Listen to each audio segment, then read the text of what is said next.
नमस्कार, आप सबका स्वागत है आपके अपने चैनल बिहार की खबर में। आज हम बात करने वाले हैं बिहार की सबसे बड़ी खबर की। लेकिन वीडियो को शुरू करने से पहले आपसे एक छोटी सी अनुरोध है, अगर आपने इस चैनल को सब्सक्राइब नहीं किया है तो जल्दी से कर दीजिए प्लीज, क्योंकि बिहार की सबसे बड़ी खबरें सबसे पहले आपके पास। वहीं पर बिहार से वार पलटवार को लेकर बड़ी अपडेट सामने आ रही है। बीजेपी ने तो एक वीडियो जारी कर तेजस्वी यादव को दिखा दिया है आईना। यहाँ तक कह दिया है कि लालू के लुटेरा राज के लाडले वारिस बिहार को तुमसे। पूरी खबर के लिए चैनल पर बने रहें। बिहार में आगामी विधानसभा चुनाव को देखते हुए पक्ष और विपक्ष के बीच हमले तेज होते जा रहे हैं। एक तरफ जहाँ पर आरजेडी नेता तेजस्वी यादव हर दिन नए नए वादे और दावे कर रहे हैं, तो वहीं पर दूसरी तरफ एनडीए एकजुट होकर तेजस्वी यादव की पोल खोल रहे हैं। बीजेपी ने तो सोशल मीडिया एक्स के जरिए तेजस्वी यादव को आईना दिखा दिया है। दरअसल चुनावी साल में तेजस्वी यादव के साथ साथ पूरा महागठबंधन बिहार की जनता को एक बार फिर से मुंगेरी लाल के हसीन सपने दिखाने लग गया है। नेता प्रतिपक्ष से लेकर कांग्रेस नेता तक प्रेस कॉन्फ्रेंस आयोजित करके हर दिन लोक लुभावने वादे कर रहे हैं। इसी बीच 1 मिनट का वीडियो जारी करके बीजेपी ने लालू प्रसाद यादव के परिवारवाद पर तीखा हमला बोल दिया है। बिहार बीजेपी में एक्स पर वीडियो साझा करते हुए यहाँ तक लिख दिया है कि बेटा बेटी बीबी से बचेगा तो ही तो किसी में बटेगा। 10 साल बाद जब गलती से लालू जी को बिहार की सत्ता में कुछ दिनों के लिए अपने आने का मौका मिला तो सबसे पहले रोजगार तो अपने बेटा और बेटियों को दिया। चारा चोरी में खुद कुर्सी छोड़ी तो कुर्सी पकड़ा दी अपनी पत्नी को। सांसद विधायक बनाकर लुटेरा राज को लाइसेंस दे दिए गए अपने रिश्तेदारों को।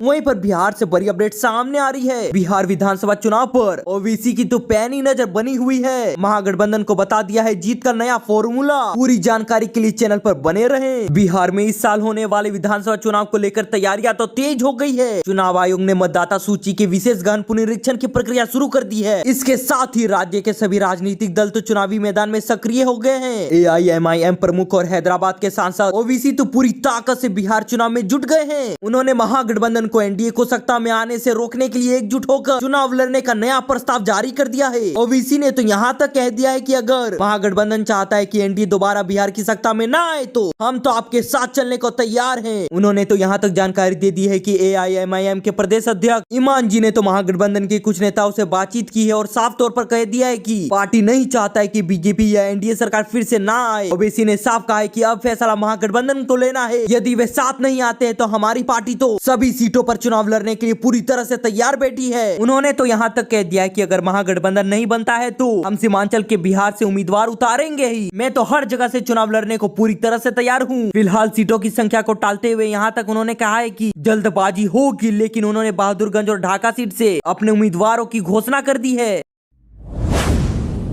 वहीं पर बिहार से वक्फ बिल को लेकर बड़ी अपडेट सामने आ रही है। जिस तरह मछली के लिए पानी जरूरी है, वैसे ही मुसलमानों के लिए वक्फ बोर्ड है महत्वपूर्ण। मुकेश सहनी का बड़ा दावा। पूरी जानकारी के लिए चैनल पर बने रहें। बिहार की राजधानी पटना में वक्फ कानून के खिलाफ आयोजित रैली में विकासशील इंसान पार्टी ने समर्थन किया है। इस रैली में पार्टी का एक प्रतिनिधि मंडल शामिल हुआ और वक्फ कानून के खिलाफ आंदोलन को समर्थन देते हुए इस कानून के विरोध में अपनी प्रतिबद्धता को भी दोहराई है। इधर तो वीआईपी के प्रमुख और बिहार के पूर्व मंत्री मुकेश सहनी ने कहा है कि जिस प्रकार मछली पानी के बिना नहीं रह सकती है, उसी प्रकार मुसलमानों के लिए वक्फ बोर्ड भी पूरी तरह से जरूरी ही है। उन्होंने तो यहाँ तक कह दिया कि भाजपा की नियत तो गरीबों के सारे अधिकारों को छीनना है। उन्होंने तो यहाँ तक कह दिया कि हमारी पार्टी शुरू से ही वक्फ कानून के विरोध में खड़ी है। इस कानून से न केवल मुसलमानों के अधिकारों को कम करने की कोशिश की जा रही है, बल्कि इबादत गाहों और मुसलमानों की विरासत को लूटने की कोशिश भी की जा रही है। वीआईपी के प्रमुख ने कहा है कि सरकार को ये कानून वापस लेना ही पड़ेगा। उन्होंने गांधी मैदान में आयोजित रैली को एक शुरुआत बताते हुए कहा है कि ये तो एक शुरुआत है, बस अभी तो एक लंबा सफर बाकी है। उन्होंने कहा है कि सरकार की मंशा है कि दलितों पिछड़ा अल्पसंख्यकों के अधिकार को लूटना। यही कारण है कि भाजपा संविधान को ही बदलने की कोशिश करता रहता है।